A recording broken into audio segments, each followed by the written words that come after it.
So recently, when I was teaching, we talked about quiet times and getting some quiet time with God.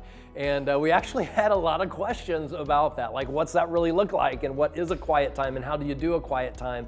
And so I thought I would just put together like a few pro tips on having some time with God, whether it's quiet or not. And I just want you to know that it's okay to do that. It's okay to take care of yourself and have that time just by yourself and with God. So here's just a few things that I do and I've tried to weave into my life. The first thing, pro tip, would be that it needs to be regular. It just needs to be regular. Now, I'm not saying you have to do it every day, and if you don't have a quiet time with God 7 days a week, you're gonna get all off. I don't think so, but it needs to be regular. You know, several days, 3, 4, 5 days a week, anything that you want to really see meaning in and progress in, you have to do that regularly. So I think our time with God should be regular. And number 2, it should be away. I talked about how I get away from other people. Like 5 o'clock in the morning is when I'm getting up, so no one else is up at 5 a.m. So I'm just by nature away. But you can do this. You can go out to your car during lunchtime, be away from other people. Also, like being away from things like your phone.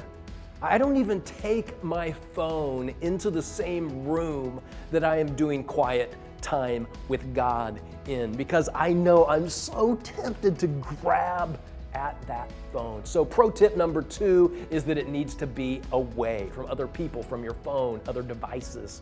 Pro tip number 3 is that it should be repetitive. It needs to be repetitive.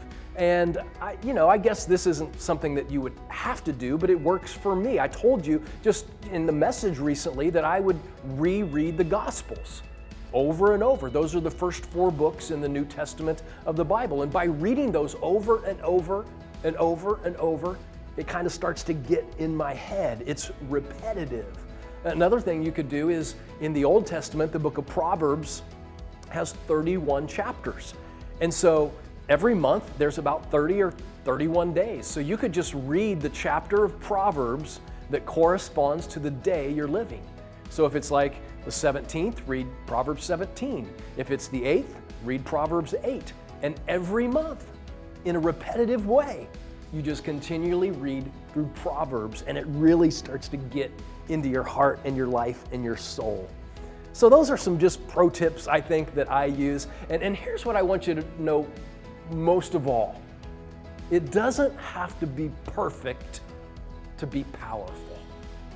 It's not about doing this perfectly. None of us are doing it perfectly. I'm not doing it perfectly. It doesn't have to be done perfect to be powerful in your life. Love you, Parkview.